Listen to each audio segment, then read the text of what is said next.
As we walked across campus away from my youngest son's dorm room, my wife, Amanda, tried to hold back tears. We had just moved in and Amanda was sniffling, as was our neighbor Katie, whose boy shared the room with our son. "I can't believe our boys are grown up already," our neighbor Katie sighed, taking a napkin from her purse. My wife, Amanda, took one of the napkins. "Yes, it's hard to believe," Amanda said, wiping her eyes. "Now they have to make so many decisions on their own." I was also thinking about my own important decision. I started to have doubts as we walked to the parking lot.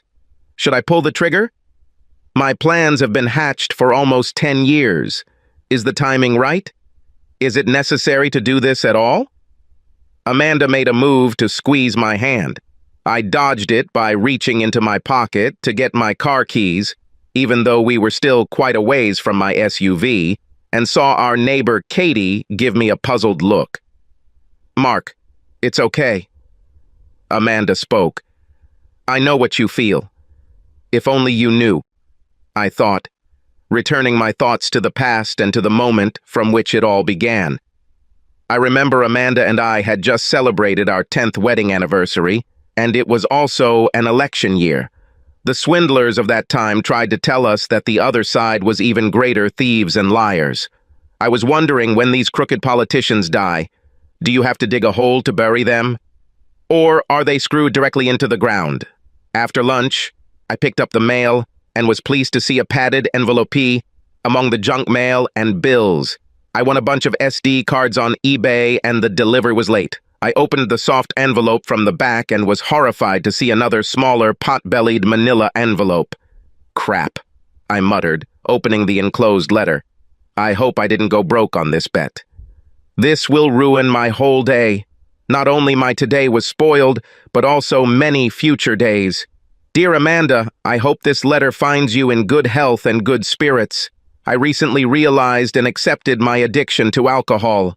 With the help of my higher power and sponsor, I am working through the program. I have now been clean and sober for 90 days. As part of the 12-step program, I have made a list of everyone I have harmed and am trying to make amends to them. In your case, I'm more than willing to try to fix the situation directly, but I don't know how. Only now, with the acquisition of sobriety, have I begun to regret our actions. But I don't want to cause you emotional trauma or bring discord into your life. Although I feel like a coward, the best I can do is ask for your forgiveness and, if you want, promise to never contact you again. Do whatever you want with the content. I don't have the courage to destroy it, but at the same time I feel like I don't have the will to resist the temptation to keep them that comes with memories. Always with warm wishes, Josh. What the hell? I said out loud, unwrapping the torn paperback envelope to look at the front. Now I saw that it was addressed to my wife, Amanda. Josh regrets their actions? What actions? The only Josh I knew was a neighbor who had moved away a long time ago. Josh was one of those losers who lived in his parents' basement. Drunk most of the time, he claimed to be in the photography business. Josh was 10 years older than Amanda and me. We called him Slinky, good for nothing, but making him smile when he fell down the stairs. I remembered something about how, after his parents died, Josh was forced to leave the house, unable to pay property taxes or something like that. My thoughts were in such turmoil that only a second later, I noticed that I was still holding the small manila envelope in my hands. Throwing the padded envelope and letter aside, I opened the plump manila envelope. A stack of 8x13 photographs fell out of it. The first few photos showed Amanda, 10 years younger, in rather erotic poses. She was wearing a tight blouse and shorts. The outfits looked familiar. I turned the photos over and didn't see the date. I walked into my home office and grabbed a framed photo from the collection of family photos on my desk. It was a photo of Amanda sitting and our first son, who was less than a year old at the time of the photo. Amanda gave me this photo for Christmas. In the framed photo, Amanda was wearing the same outfit. Also, the lighting in the framed photo of my oldest son was almost the same as the photo I received in the mail today. I turned the framed photograph over, and the date was 9 years ago. Now I have a date that matches the photos. I looked through the photos. In a series of photos, Amanda went from half-dressed to topless and completely naked. As Amanda's clothes shrank, my blood pressure rose. In the last series of photos, Amanda was in different positions. She was having sex. I sat down on the chair at my desk. I felt unconscious, as if all the blood had drained from my head. How long has Amanda been cheating on me behind my back? I thought out loud. I glanced at the assortment of photographs of my family on the table and tried to see if there was any imprint of Josh on them. The whole set showed the evolution of my family. Amanda on our wedding day. Amanda with my oldest son as a baby. Amanda with both of our boys as they grew up. Except for the first one, all the other photos had logos of various photo stores. Suddenly, a terrible thought came into my head. What if the boys are not mine? I grabbed the most recent photo of my loving wife and 2 boys. They were dressed in summer league baseball uniforms. I felt the rush of pride that any father feels when looking at his offspring, but I tried to look at them more critically. Both boys resembled their mother Amanda in appearance, but they seemed to have my build and jawline. I leaned back in my chair and felt tired. It did not help. Then a thought flashed through my mind, causing me to rummage through my desk drawers. I pulled out a copy of the medical form my sons filled out to play baseball this season. In my day, paperwork was mostly about who to contact in case of an accident. The form was now almost 6 pages long, covering food allergies, insurance companies, waivers, medications, and consent. Even the treaty ending World War II fit on one sheet of paper. Somehow, I had a hard time believing that my child's baseball league was more important than ending World War II. It took some time, but I found the data on the voluminous form I was looking for, the blood types filled out by our doctor. Reaching into my wallet, I pulled out my Red Cross blood donor card. The card read, Group O. Amanda had the same blood type. We always joked that we were comfortable donating blood for each other. My eldest son's questionnaire indicated that he also had Group O, and I felt a huge sense of relief. I carefully looked through the younger boy's profile to find information about his blood type. It was written in bold black letters, blood type, a positive. Without being a doctor, even a first-year high school biology student knows that 2 people with blood type O cannot produce offspring with blood type A. I thought my world couldn't collapse twice in 1 hour, but it did. I stared at the printed letters, A is positive, for almost a full minute, willing the letters to change. But they didn't change. Wild thoughts rushed through my head. I will kill Amanda.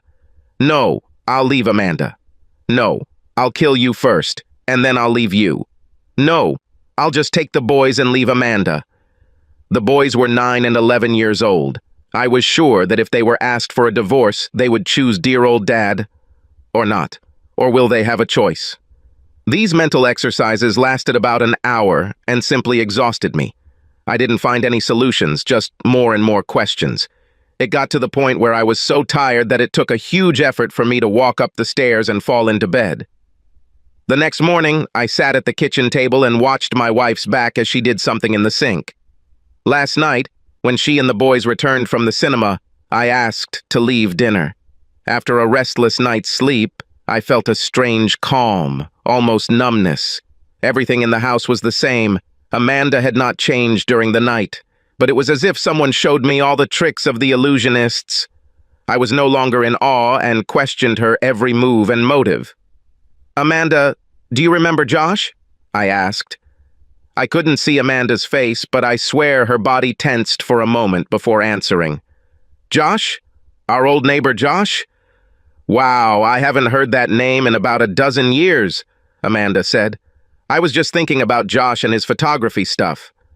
He was always running around taking pictures of the neighbor's children. Don't you think he was a pedophile or something? Amanda sounded relieved as she replied with a grin. Believe me, Mark, Josh was not into little kids. And how do you know this, Amanda? I hesitated. Amanda wiped her hands on a dish rag before calling the boys over for breakfast.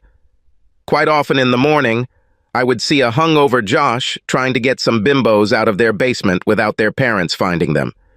You seem to know Josh well, Amanda? I asked.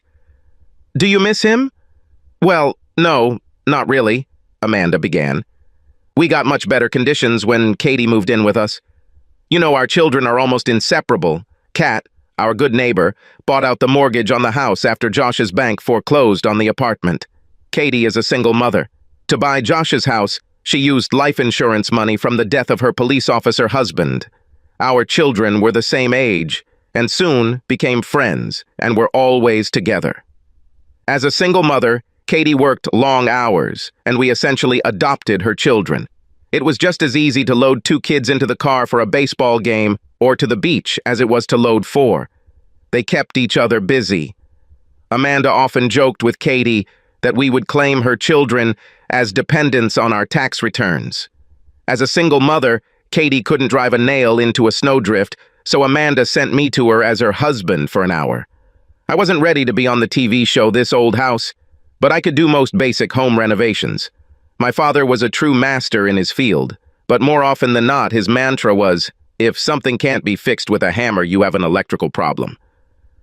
I didn't mind spending time doing some chores around Katie's house. She was easygoing, but Katie never gave me any hints about it, and I didn't show any interest in her. My father taught us to be people of our word, and I kept my oath. Amanda walked over and playfully tapped me on the shoulder. Mark, don't tell me that after all these years you're jealous of me for Josh. The thief's hat is on fire, Amanda. Do I have a reason to be jealous? Amanda sat down at the table but didn't meet my gaze, instead just stirring her coffee. Of course not, she said. Josh was just a harmless drunk. He always took pictures of everything. He probably could have become a good photographer if he hadn't been drinking all the time. I leaned back in my chair and said nothing. Amanda looked up from her coffee mug for a second before continuing. Come on, Mark. We were all just getting started. You worked 2 jobs and went to school, and I stayed at home all day with the child. After 10 hours of Barney in diapers, I was desperate for adult conversation. Everyone in the area was working. Josh was just there. I still didn't say anything. Now Amanda seemed upset. My God, Mark, what? You think I had sex with some middle-aged drunk in between baby naps? Calm down. I put down my coffee cup. Amanda, you are acting terribly alarming. The best defense is a good attack. Don't you want to say me something? Amanda just looked at me angrily and jumped up from the table. We were interrupted by the boys noisily intruding into the kitchen. I silently rose from the table. As I walked up the stairs, I mentally threw reconciliation out the window. I knew that the anger I felt towards Amanda would pass, but the trust would never return. Mark, are you sure you want to do this? My brother Eric asked the next day. We were in his office and he was looking through the photographs, letter, and other papers that I had brought him. Eric was my half-brother from another mother. Eric's parents fled Eastern Europe during the Cold War and lived near us when I was growing up.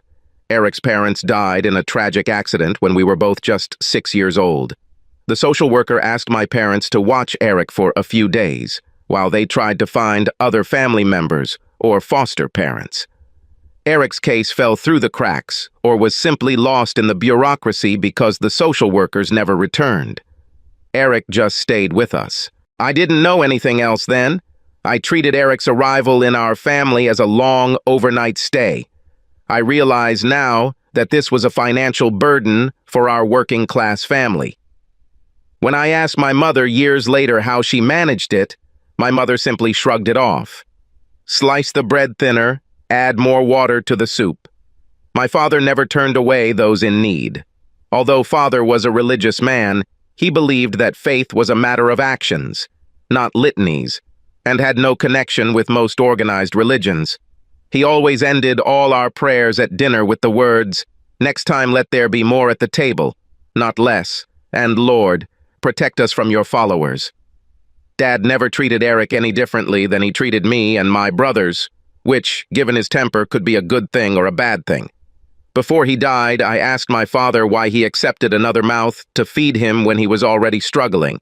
He just shrugged and said, "This is what a man does." Eric was so light-skinned that he seemed almost Snow White, reflecting his Eastern European heritage, but I was much darker-skinned. given my parents' Southern Italian heritage. So when we introduced ourselves as brothers, it was always a bit of a puzzle. One day, when my father was with Eric at a father-son event, someone commented that my mother must have a very fair complexion. My father replied, "Yes, it's actually translucent." Eric graduated from law school, finishing at the top of his class. Recruited to a well-known law firm, Eric climbed the corporate ladder and became a partner. Even though he worked more than 80 hours a week to achieve this, Eric had all the trappings of an up-and-coming lawyer: an expensive car, an apartment with a view of the city, a model-looking bride from a wealthy family. She was with him at all the big special events. That is, until Eric burst into the office of his mentor, one of the senior partners, to surprise him with the news that he had signed a contract with a major client. However, Eric received a surprise when he found his bride in the same office, not in the most respectable form. Eric stayed with the firm until the end of the year to receive his bonuses and benefits. Then, cashing out, he led the exodus of both top lawyers and major clients. His old firm never recovered, although it survived for several more years before going completely bankrupt. Eric now had a small legal practice dealing with contracts, wills, and other matters. He made the lion's share of his money as a hitman, serving as outside counsel in various major lawsuits. He's married now and has 2 children of his own, but we're still close. Eric looked through my documents in the folder. "Mark, I think you're still in shock. Take a little time to come to your senses." "That is, how did you do it?" I asked sarcastically. "You are my personal hero because of how you handled that event at your first law firm." "Not all of us can be heroes," Eric answered, trying to lighten the mood a little with humor. "Someone should sit on the side of the road and applaud when we pass by." Then he became serious. "Listen, Mark, your wife Amanda is a person, and most people have a hard time looking beyond themselves. We only see how we are treated and do not consider the consequences of our actions on others." "Are you fucking Yoda now, Eric?" I rolled my eyes. "I want to leave. My revenge will be that this cheating bitch won't get a penny and everyone will know what she did. I don't want Amanda to think she can cheat on me and cite hormonal amnesia as if I'm some damn fool." "Okay, Mark, but you know that revenge is a surefire way to let someone know that they got you. Knowing that someone can break you gives a person great power. Don't give that kind of power to anyone. It is better to ignore the emotional abuser. I know it doesn't bring instant gratification, but in the long run, it's the best thing to do. Take it from someone who has been there himself." Eric turned to tap on his computer keyboard. "I don't practice family law, but my buddy from the old firm is a real shark. This guy takes no prisoners. Are you sure you want to do this?" "Call him, Eric."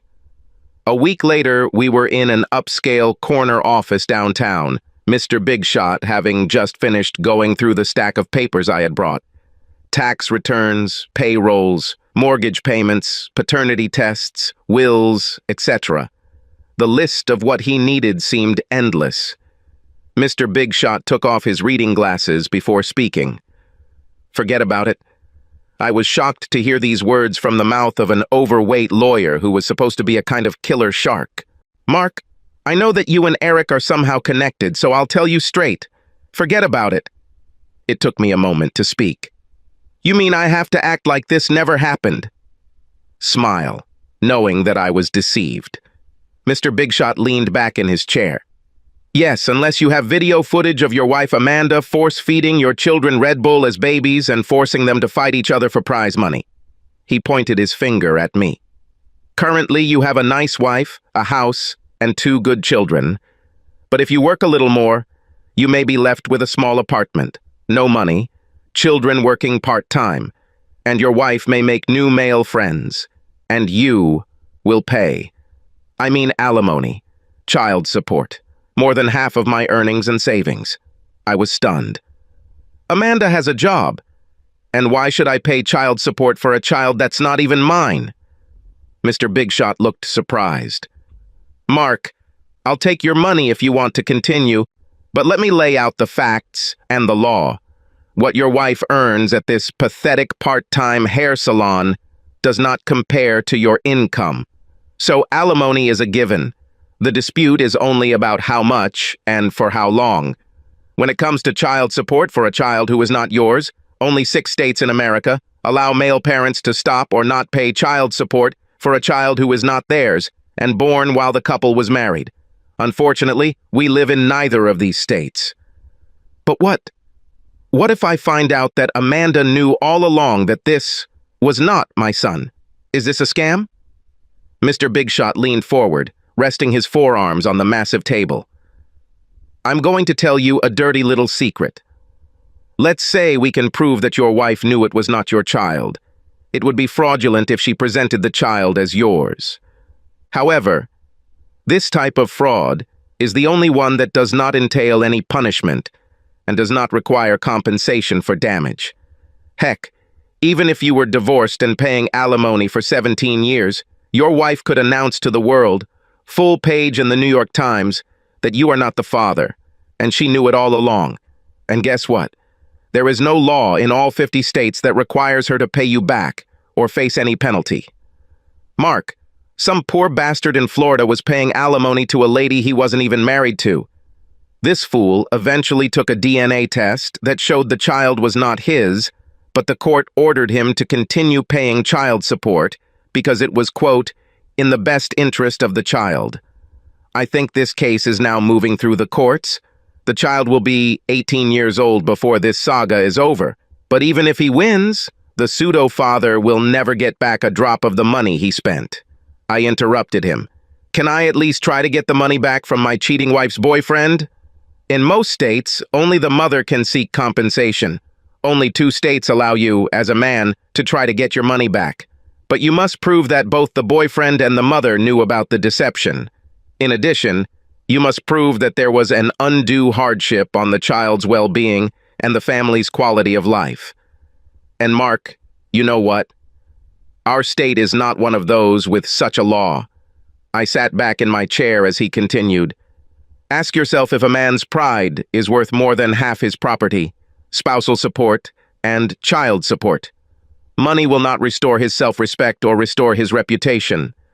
Wouldn't it be better to end everything and take a chance to find someone who would be truly appreciated rather than suffer through a sham marriage? Eric spoke here. Maybe a marriage counselor can help them overcome this. Mr. Big Shot just waved his hand. At best, consultation helps in less than 10% of cases. In my experience, this only encourages spouses and allows them to prepare an escape strategy. More than 2/3 of women who undergo counseling initiate divorce. More than 55% of women who cheat end up leaving their marriage. Custody split states have a little less, but we don't live in one of those states. In our process, it's winner take all. Here the advantage is in favor of the mother. How old are you? 35 years old? Yes, I muttered, trying to take all these blows.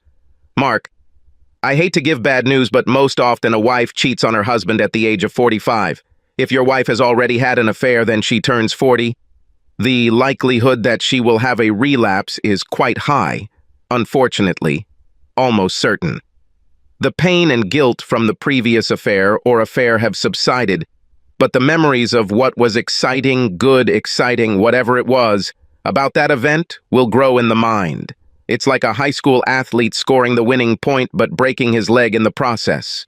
The mind downplays or forgets the pain, but at the same time inflates the important moment beyond recognition. The desire to relive this moment can turn into an obsession. But while a middle-aged athlete can, at best, relive those glory days only through their children's athletic competitions, spouses can and will seek a partner outside of marriage in an attempt to recapture what made them have an affair in the first place. Eric picked up what I was thinking. Once she cheats, she won't stop? Mr. Big Shot spread his arms out to the sides, palms up. Nothing is absolute, but infidelity comes in second place after the main reason for divorce: money. I swear this won't happen to me, I said through clenched teeth. Swear as much as you want, Mark, Mr. Big replied. Swearing is a compromise between flight and fight. Crap, I said under my breath. Isn't it cheaper to keep her? Mr. Big asked, philosophically. Extramarital affairs are a problem that 68% of all married people face during marriage. You have kids and that changes the whole dynamic. Children after divorce are much more likely to abuse illegal substances, be promiscuous, and suffer from depression and anger. Heck, the only truth about divorce is that there are no real winners. However, in all cases, the biggest losers are the children. Suddenly, I remembered the day I told my father that we were expecting a baby. Mark, said the father, many men become fathers, but fewer and fewer fathers become men. To be a man who is also a father, your first, last, and only priority should be your children. If there is not enough food, you starve. If you don't have enough shelter, you endure the cold. If you don't have enough money, you go without it. The most important thing is strength. You have to be strong at all times for the sake of your family, and I'm not talking about some inflatable show that deflates when the going gets tough. You must not only demonstrate strength, but also be strong enough to seek and accept help when it is needed. You will never know how strong you are until strength is all you have. Son, you will often make mistakes, but you should never doubt. This is expected and accepted from a true man. Your efforts will rarely be appreciated or recognized. Most often they will be ridiculed, but a real true man does not do this for the sake of praise. He does it for the sake of his family, for the sake of his children, because he is a real and true man. I jumped out of my chair as if I had been shot and extended my hand to Mr. Big Shot. Thank you for your time. I certainly got a damn good legal education, but I don't think I'll use your services right now. What do I owe you for my efforts? Mr. Big grinned, leaning forward to shake my hand. No fee, Mark. It was just a conversation between a couple of old lawyer friends. He turned to my brother Eric. Besides, I owe your brother a big debt of gratitude for getting my fat ass out of a jam at the old firm. Things are going much better for me now, and I have him to thank for that. Just call me anytime. My door is always open for you. I'm serious. We were driving back in Eric's car when I asked, Eric, after you caught your fiancé with your mentor, why didn't you quit right away? Why did you work for that company for almost a year? I saw Eric's jaw tense before he spoke. Naturally, my first reaction was to quit immediately. He smiled slightly. Well, actually, that was my second reaction. My first reaction was to headbutt the old bastard after I pulled him away from that bitch. Eric paused to tune the radio to another station. After I left his fat ass sprawled out on the carpet, I went to my office and printed out my resignation letter. So why didn't you submit it? I was angry as hell, Mark. Then I felt sorry for myself. Then I remembered that our dad always talked about pity. Anyway, I decided, why should I let these two rob me of the fruits of my sweat and labor? The next day, for the first time ever, the most senior partner came to see me. He was concerned about the misunderstanding between me and my old mentor. What nonsense. It's just that I had great connections in high places, and this idiot was just worried about me leaving and taking all these clients and all the billable hours with me. He promised me all sorts of magic beans, and I made him put it all in writing. From then on, I didn't let anyone dictate my happiness. I even kept this bitch to myself for a few good sessions. Why not?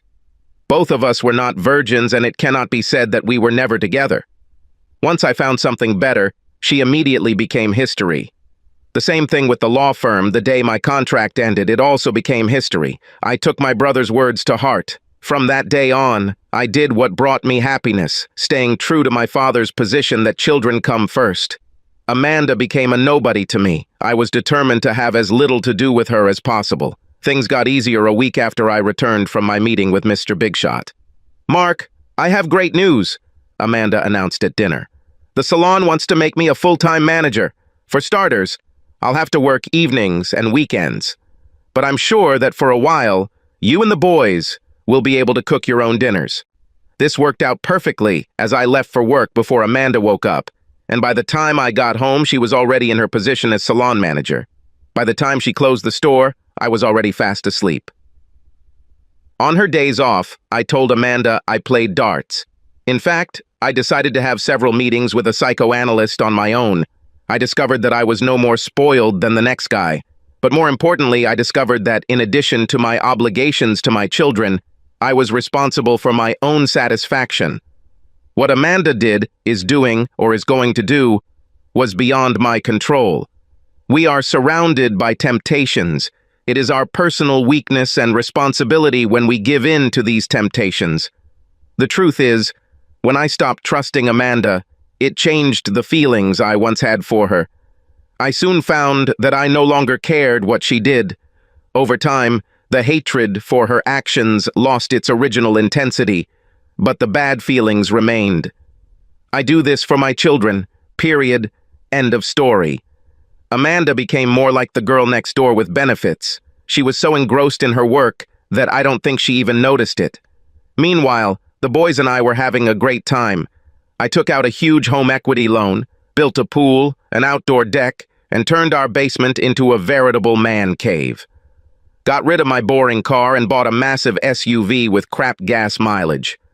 My boys and Katie's children traveled in comfort as I purchased season tickets to all sporting events. I became the driver of the children's team, since the whole team plus equipment could squeeze into this damn SUV. Every win or loss resulted in a trip to the local pizzeria or ice cream parlor at my expense. Katie often accompanied us on our trips. People often mistook us for one big family. "I would like to," I answered, half-jokingly. This always earned Katie a puzzled look. Amanda constantly made excuses, citing her work schedule, being too tired, or wanting to relax on her day off. Soon, the boys simply stopped asking her. A few years later, my eldest boy and Katie's firstborn were admitted to the same college, mine on a partial scholarship. Katie never found out that I paid for the rest myself, as well as the expenses for my boy. 3 years later, the same scene was repeated with the last of our offspring. This brings us to today and my current dilemma. Stay or go? Move on, or maintain the status quo? Amanda sat on our outdoor deck enjoying the last days of summer, overlooking the pool, glass of wine in hand. I returned after clearing the SUV of the remains of our trip. As I took my place on the lounge chair opposite her, Amanda closed her eyes. "Mark, now that the boys have left, the house seems so empty." Amanda drank a little more wine. "What difference does it make? But I'm ready for change." I had already finally made my decision and thought, "Wait, dear. You will have such changes." I threw the papers on the glass table between us. "Amanda, I don't think we should be together. I would like a divorce." Amanda rose from her chair and grabbed the papers, quickly scanning them. "What kind of nonsense is this, Mark?" "Amanda, this is just a copy of the divorce petition.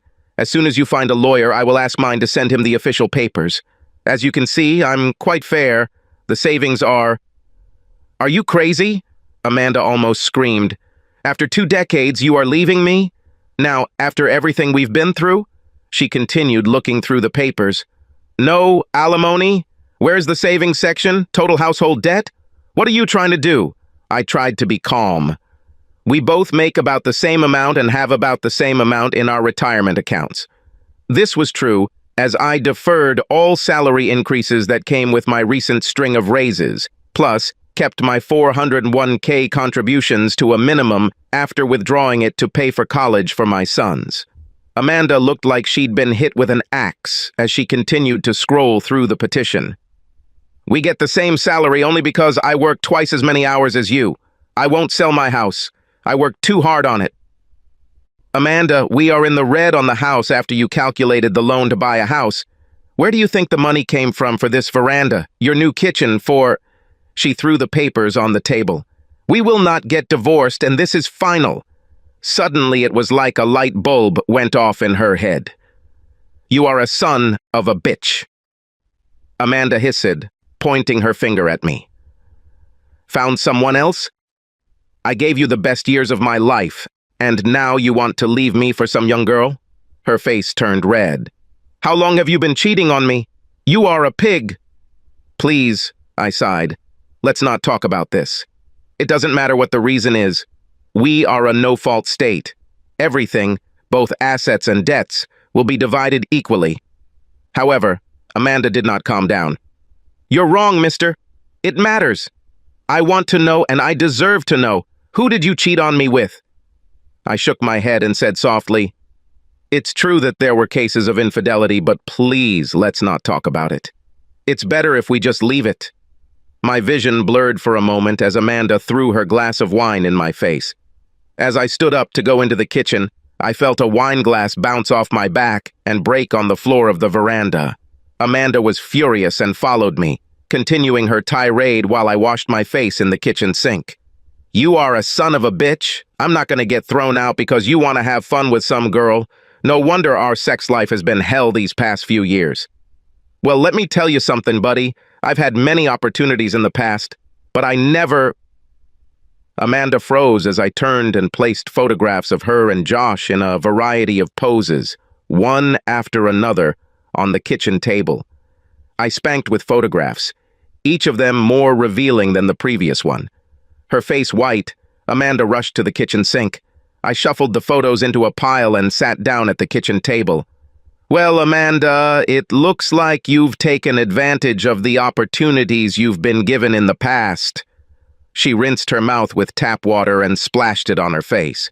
Finally, she wiped her face dry with a towel and sat down on the chair opposite me. Please, Mark, take it away. Amanda pushed the stack of photographs towards me with one finger, as if it were a live, poisonous snake. I folded the photos into an envelope and then threw them into the dresser drawer behind me. Amanda buried her head in her hands. Oh my God, I don't know what to say. I was tired. It doesn't matter, Amanda. I don't care. Amanda grabbed my hand. Mark, please listen. It was only one time. You have to believe me. No, Amanda, I shouldn't believe you, and I don't believe it. I leaned back in my chair. Yes, and in what way? That you would never lie about cheating? Amanda clutched my hand tighter. It was so long ago. I didn't know being a mother was so hard. I didn't get enough sleep fussing with the child, and you were always tired after work. I felt like I was losing my identity, like I was just another mom or your wife. I pulled my hand back. I worked 2 jobs and went to college, all for us, our family, so I really don't want to hear about being tired. Mark, I know, Amanda begged. I would like to return everything back. Josh was just a fun drunk. Sometimes Josh's mom would come over for a few minutes to watch the baby. Give me a chance to be with the grown-up for a little while to keep my sanity. I tried to get up. Amanda, I really don't care. She ignored me and continued. Josh always had a drink of alcohol in his hand. After a while, I would take a sip or two. He always took pictures of me with a camera with a high shutter speed. I started fooling around, pretending it was some kind of big modeling shoot. Josh constantly encouraged me, saying how great I looked, how natural I looked, how much the camera loved me. Amanda bit her lip as she looked at me. It was just fun that got out of control. I would pull my blouse down to expose my shoulder, or lift it up a little to show my belly button. Pretty soon I felt so comfortable that I went all the way down to my bra. There was nothing special about it. People see more on the beach. I saw that Amanda had tears in her eyes. One day, when I started talking about taking a photo of you for Christmas, Josh offered to do it for free. Everything went very well. The photo turned out great.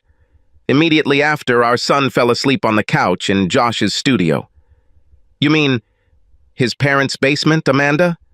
She wiped a tear from her eye. I thought he'd be sleeping for a while and didn't want to wake him up, so Josh and I had a drink.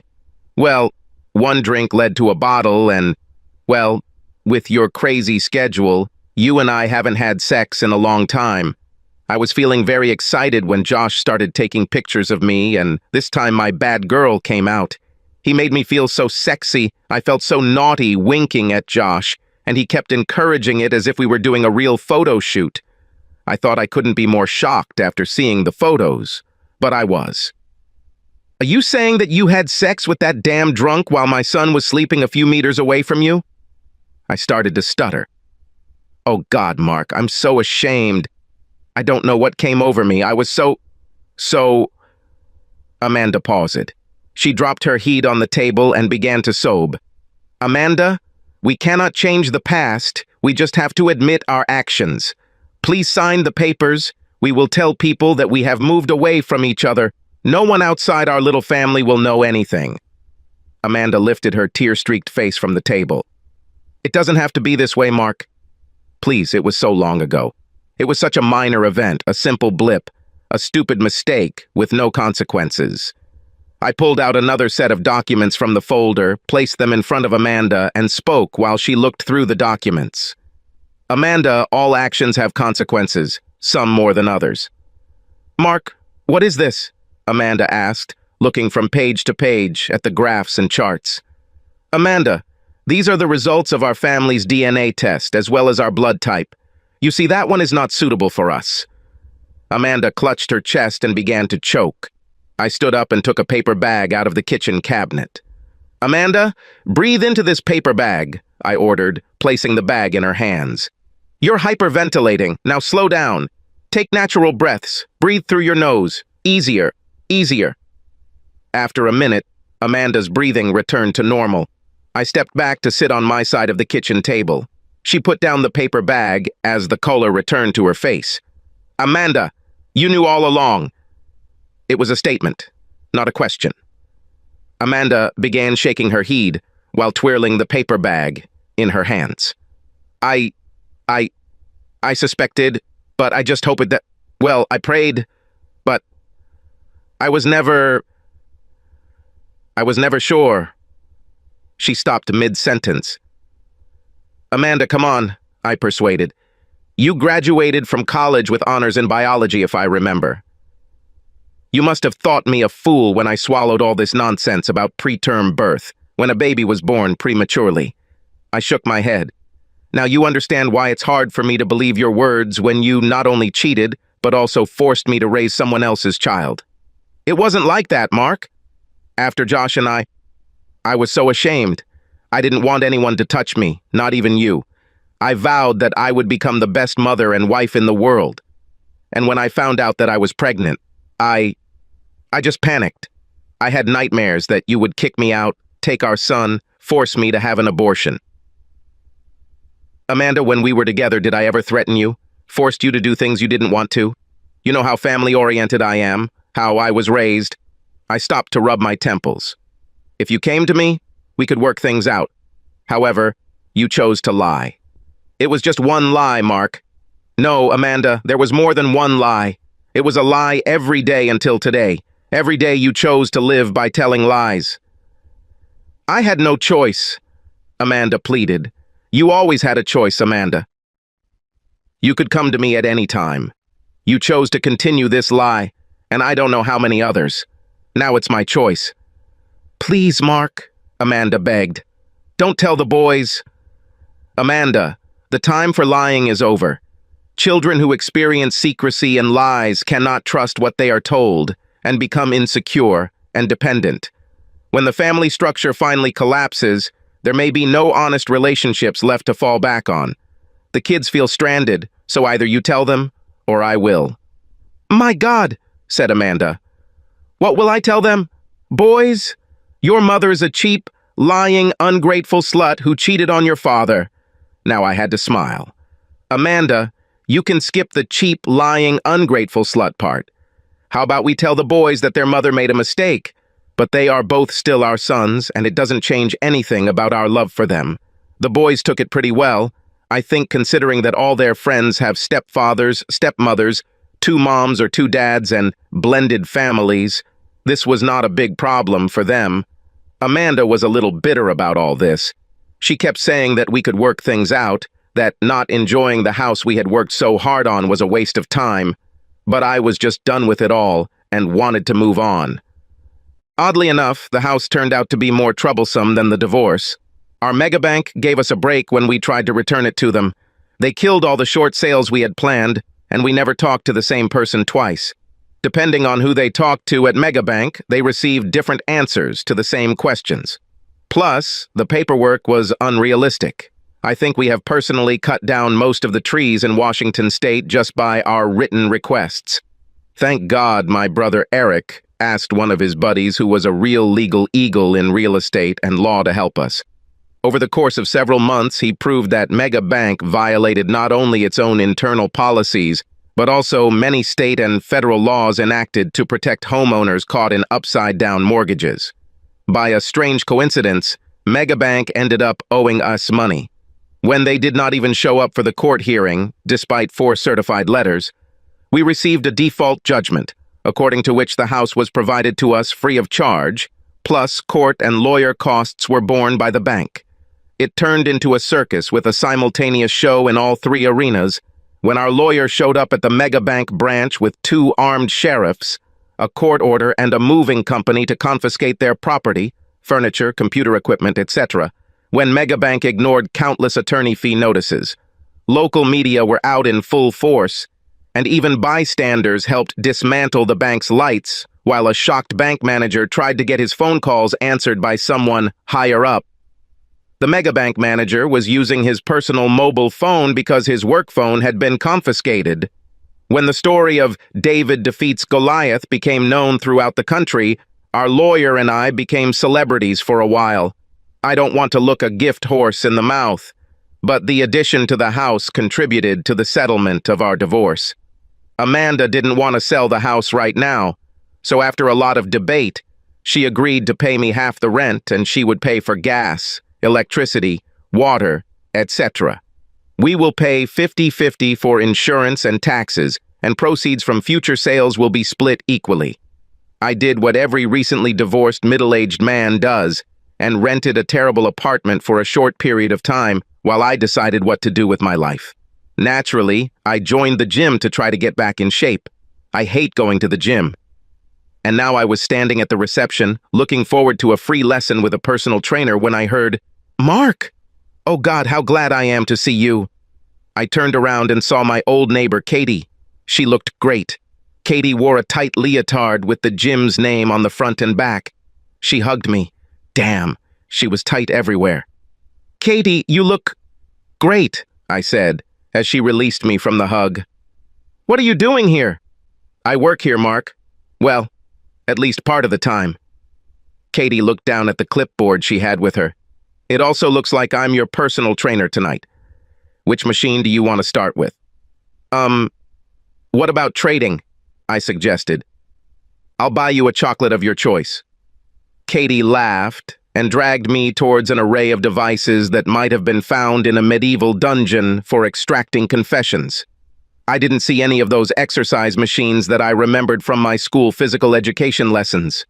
I tried not to appear weak, but after 90 minutes, I threw up twice. Like any pseudo-macho man, I lied and explained my urge to go to the toilet by drinking too much coffee in the office. The scales there must have been metric because I know pounds were never that heavy. Katie took pity on me and agreed to meet me in a cafe after I limped to the locker room. She looked fresh and radiant, holding my arm as we stood in line at a local cafe while I felt like the Walking Dead. "Katie, since when did coffee become so complicated?" I said after she told the guy taking our order what sounded like the makings of a scientific chemistry experiment. If I remember, there are only 3 types of coffee: small, medium, and large. Katie laughed. She had a high, musical voice that I remembered well. "Mark, just tell the barista what you like and he can make you something."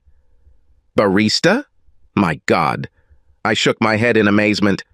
"Okay, please give me something a straight man could drink at a football game without getting his ass kicked." Katie patted me on the shoulder as we walked to the table. "Mark, I really missed you." "Damn, Katie, you just missed someone who does repairs at your house for free." Katie blew on the mixed story that was her coffee before answering. "Well, that too. I feel sorry for you and Amanda." She sipped her drink. "It's hard to believe that woman cheated on you. I had to close my mouth to keep from choking on my coffee." "What? Who? How? How do you know?" Katie looked at me for a second before lowering her cup and speaking. "Nobody told me. I've known you and Amanda for a long time." She shrugged. "I can't prove anything, just the intuition of an old cop's wife. Amanda always had that I hope I don't get caught. Look what I got away with, look. I thought about what Katie said. So, Amanda never told you anything? Katie shrugged again. No, Mark. I didn't tell you. Would it help you to get back together with her if she told you? Well, you know, if you knew more details. I shook my head. No. It's not about treason. Well, that is, yes, it's about treason. But more because of lies and mistrust. I can't get over this. I have as much chance of gaining trust in Amanda as a blind man with a microscope. And without trust, I moved my fingers. Why bother? The marriage is over. I tried to lighten the mood and made Katie laugh by talking about our confrontation, as well as the unusual division of the house between me and Amanda. I was actually enjoying myself, and time seemed to fly by while we were both having fun. Suddenly, Katie looked at her watch. Sorry, Mark, but I have to go. The last bus leaves in a few minutes. Don't worry, Katie. I'll give you a ride home. Thank you very much, otherwise my car won't start. Bad starter, I think, and work has cut my hours. Things are a little tight, so I have to wait until my next paycheck to get the car towed to the shop and fixed. Now I looked at my watch. Screw this, Katie, why didn't you call me sooner? I'll pick up a starter and put it in your car. If we leave now, we can get to the auto parts store before it closes. That would be great, Mark. For the last month, I have had to leave home 3 hours earlier to catch all the buses. And the nearest stop is a 30-minute walk. Then Katie paused. But now I don't have money. I waved it off. Forget about it, you need a car. We'll deal with debt repayment when you get out of stagnation. Besides, all my tools and things are still in that is, Amanda's garage. I haven't had time to transport them yet. Standing up, I extended my hand to her. Come on, beautiful lady. The Prius hybrid chariot is waiting for you. Katie gave me a puzzled look. Hybrid Prius?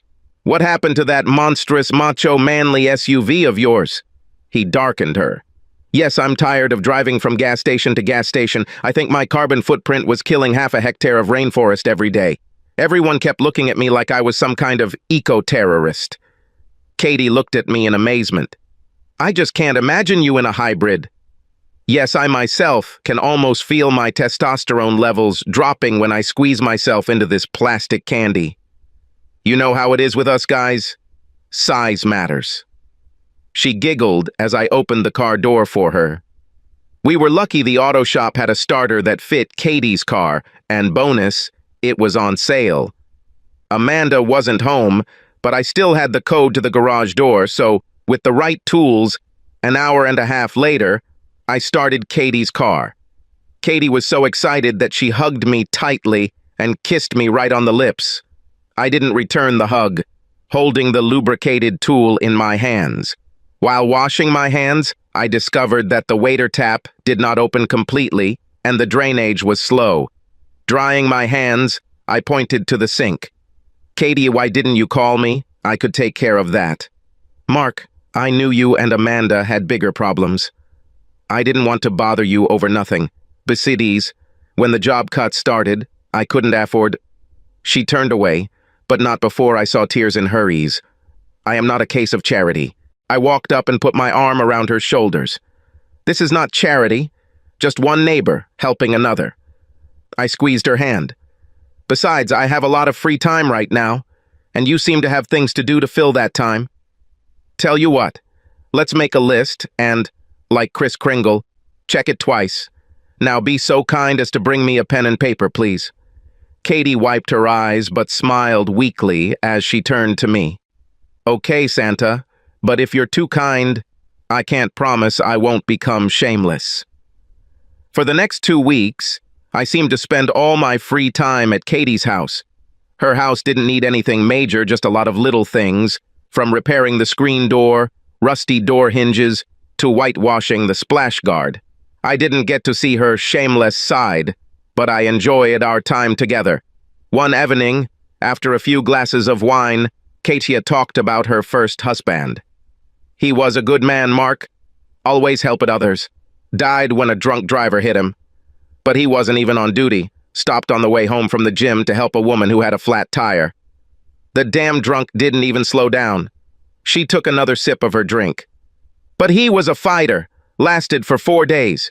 Do you know what he told me last? I said nothing.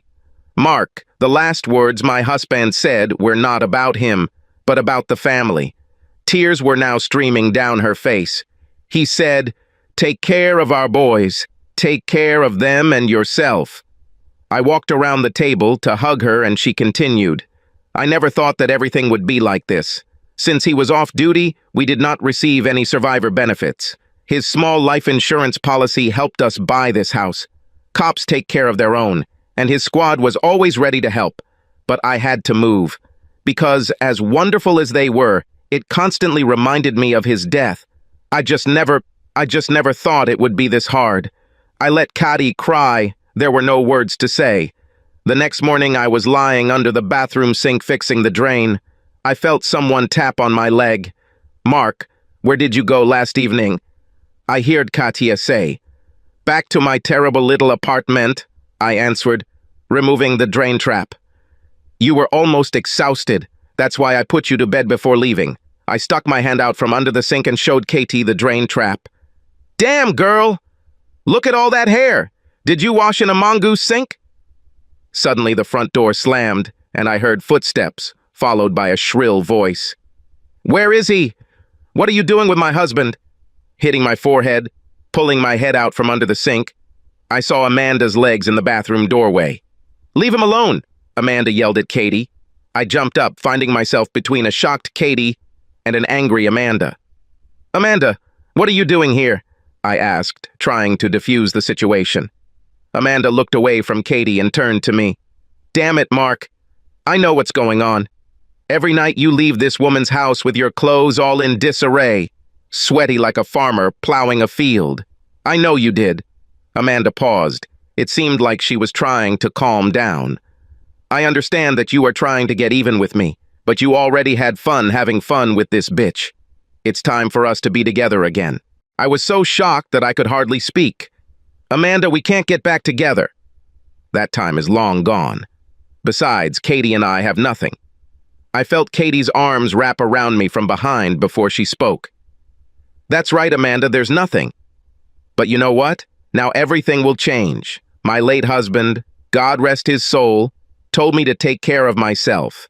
And I intend to start right now by taking your ex-husband upstairs." Now Amanda and I stood stunned. Katie came from behind me and took Amanda's hand, leading her through the open front door. "Now please, even though you're not a stranger, call first. We'll be busy for a while." With that, Katie closed the door behind the still mute Amanda. Katie came back to me when I finally found my voice. "Katie, that was something. Thanks for supporting me and boosting my ego, but it wasn't necessary." Katie stood right in front of me and took off her blouse. She wasn't wearing a bra, and even for her age, Katie's breasts were quite a sight. I managed to tear my eyes away from these two beauties and look into Katie's eyes, berating myself for what I was about to say. "Are you sure you want this?" Katie put her arms around my neck. "Mark, I've known you longer than my husband.